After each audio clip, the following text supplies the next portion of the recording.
안녕하세요. 오은영입니다. 오늘은 애인과 사랑하는 관계를 오래 유지하는 방법에 관한 영상을 준비하였습니다. 이는 어니스트 홈즈의 마음의 과학의 관점에서 분석해 본 내용입니다. 마음의 과학을 믿는다면 꼭 실행해 보세요. 첫 번째, 내면의 대화. 마음의 과학에서는 우리 마음의 가장 아래쪽에는 근원, 즉 하나의 마음이 존재합니다.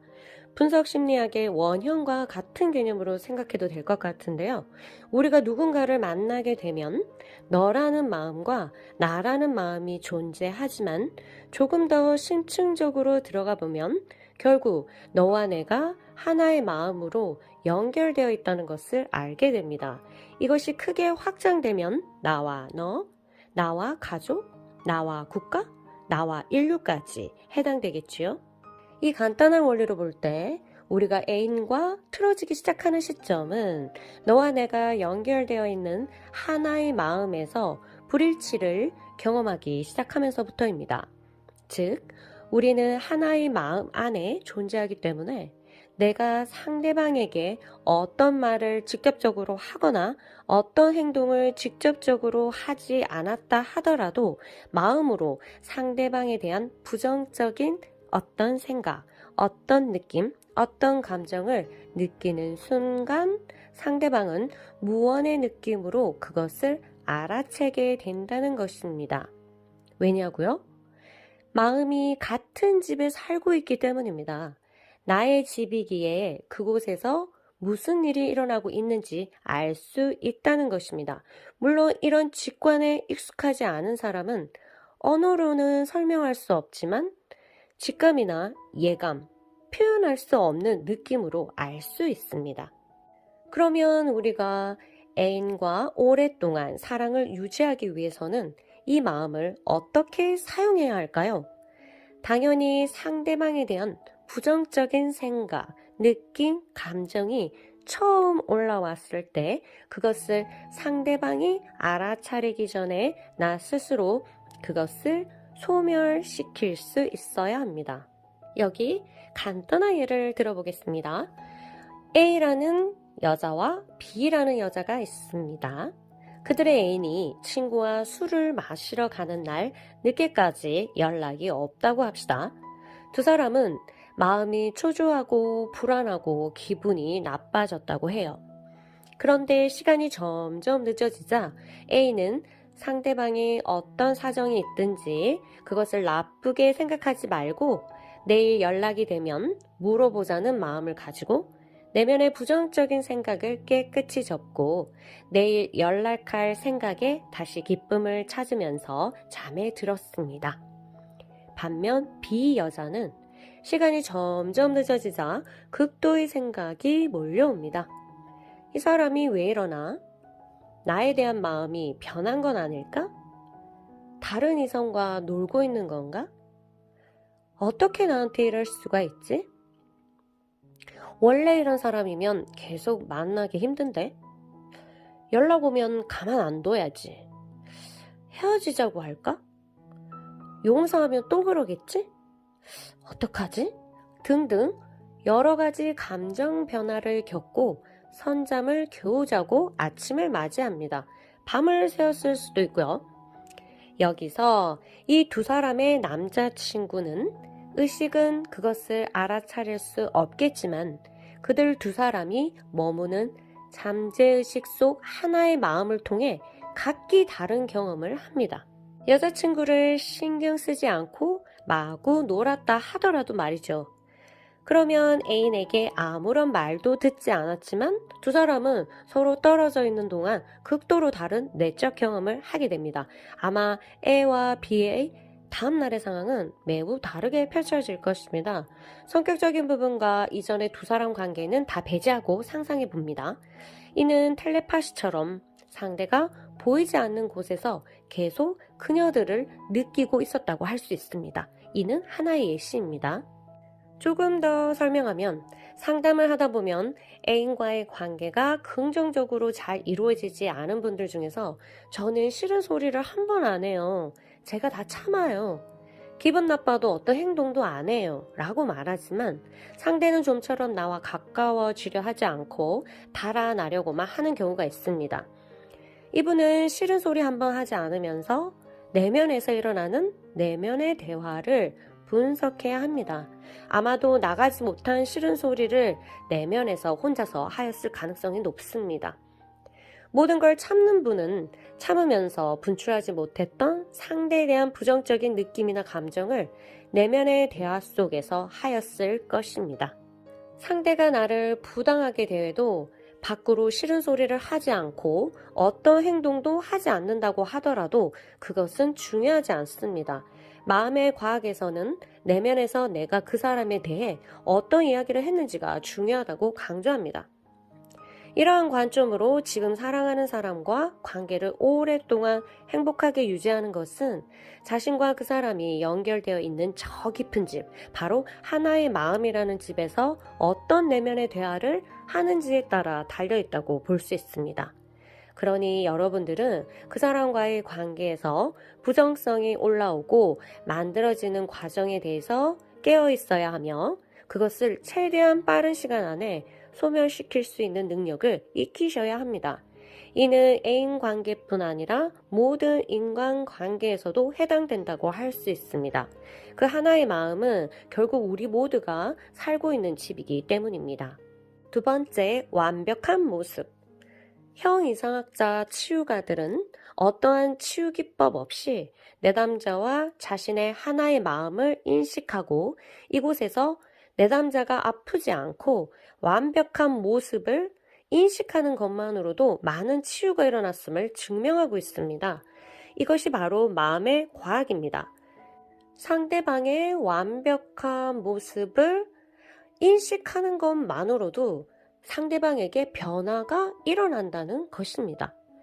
여러분의 하나의 마음 속에 그 사람은 어떤 모습입니까? 거짓말쟁이입니까? 사기꾼입니까? 나에게 사랑을 주지 않고 있습니까? 나를 섭섭하게 하고 있습니까? 나에게 아픔을 주는 모습을 하고 있습니까? 그는 웃고 있습니까? 울고 있습니까? 늘 인상을 찌푸리고 있습니까? 늘 나에게 기대고 있습니까? 두 번째로, 당신이 사랑하는 그 사람과 오래오래 행복하게 지내고 싶다면 당신 마음속 내면의 대화뿐 아니라 하나의 마음이라는 집에 있는 그 사람의 모습을 완전한 모습으로 그릴 수 있어야 합니다.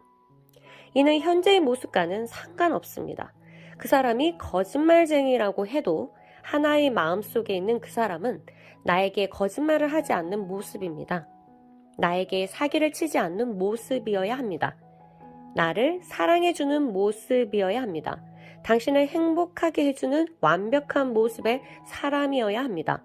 이렇게 잠재의식에 들어간 그 사람의 모습은 당신의 노력으로 실제로 당신이 원하는 모습으로 재탄생될 수 있습니다.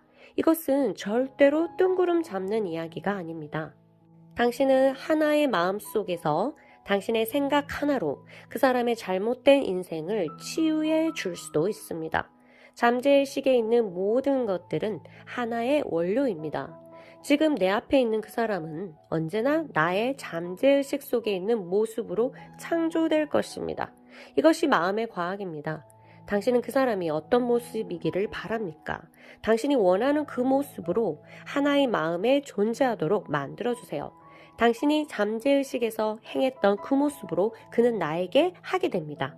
원래 무뚝뚝한 사람이다 하더라도 이상하게 당신에게만은 사랑을 표현하는 사람이 될 수 있습니다. 불만이 많은 사람들이 늘 재수가 없는 일을 많이 당하는 것이 이 원리입니다. 당신이 지금 애인에게 불만이 많다면 당신은 그 사람으로 인해 재수 없는 일을 많이 당하게 될지도 모릅니다. 당신의 잘못된 생각을 멈추지 않으면 불만은 넘쳐나고 내가 아플 일도 넘쳐납니다. 이 사람이 현실적으로 어떠한 모습이더라도 불만을 가지지 마세요. 그것이 안 된다면 떠나는 것이 두 사람 모두에게 좋습니다. 왜냐하면 당신이 불만을 가지는 것이 바로 이 사람 인생에도 영향을 미치기 때문입니다. 아무리 당신이 배우처럼 예쁘고 섹시하고 돈을 주고 마음을 주고 무엇을 많이 주어도 불만과 원망을 마음속에 품고 있다면 이 사람은 결코 당신의 세계에서 행복할 수 없습니다. 당신에게 사랑을 주지 않을 것입니다. 두 사람이 존재하는 하나의 마음이 너무 탁하고 더럽기 때문이죠. 내가 해줄 거 다 해주는데 나한테 왜 이러는지 이해가 안 된다고 합니다. 그분들은 전생에서 원수니 내가 지은 죄가 많다는 까르마니 내 팔자니 하고 멀리 갈 것 없이 당장 자신이 이 사람에 대해 어떤 내면의 대화를 하고 있는지 알아차리고 나의 내면에 살고 있는 그 사람의 모습을 그림으로 한번 그려보세요. 아주 볼만할 것 같네요. 자, 어떠신가요? 지금 여러분들은 그 사람에 대해 어떤 내면의 대화를 하고 계신가요? 혹시 죽일 놈, 살릴 놈 하고 계신가요? 아니면 원망을 하고 계신가요? 아니면 서운하다고 말하고 계신가요? 또는 인정하고 싶지 않지만 상대를 무시하고 계신가요? 상대와 오랫동안 행복하고 싶다면 부정적인 내면의 대화를 당장 멈추십시오. 이는 어떠한 논리적인 설득이 필요 없습니다. 관계를 위해서 당장 그만두셔야 합니다. 정말 만나기 힘든 사람을 만나고 있다면 이 아픔을 어떻게 해야 되냐고요? 만일 내가 그를 선택했고 오래 함께하고 싶다면 당신의 내면의 대화, 입단속을 반드시 하셔야 합니다. 결국 내가 떠날 수 없다면 내가 바뀌어야 합니다. 상대방이 바뀌어야 하는 것이 아닙니다. 그리고 상대방이 완전한 모습을 갖춘 그 형상을 늘 마음으로 기원해 주세요. 그러지 않고 서로가 서로를 미워하고 원망하면서 관계를 유지한다면 결국 두 사람의 삶에 피해가 됩니다. 악연이 따로 있는 것이 아니라 바로 이런 것이 악연입니다. 하나의 마음에서 미움이 있고 원망이 있다면 결코 서로 행복할 수 없습니다. 내가 변할 때 상대가 변합니다. 내 내면 속에 그 사람이 완전해야 현실의 그 사람도 완전합니다. 내면의 그 사람이 나를 사랑해야 현실의 그 사람도 나를 사랑합니다. 내면의 나와 그 사람이 행복하게 웃고 있어야 현실에서의 너와 나도 행복하게 웃는 형상이 만들어집니다. 당신은 마음의 과학을 믿으십니까? 연애 때문에 힘든 당신, 바로 지금 당신 내면의 대화와 하나의 마음속에서 그 사람이 어떤 모습인지 바로 체크하세요. 그리고 지금 당장 자신이 원하는 모습으로 바꾸시기 바랍니다. 기적은 그때 일어날 수 있습니다. 감사합니다. 참고로 인연에는 우리가 알 수 있는 것뿐 아니라 숨어있는 알지 못하는 여러 원리들이 작동하여 마음의 법칙을 잘 활용하고 노력한다 하더라도 잘 되지 않을 수도 있습니다. 그러나 어떤 관계에서든 결과와는 상관없이 자신이 노력하고 성장하려는 마음이 가장 중요한 마음입니다. 그것이 바로 신의 마음입니다. 감사합니다.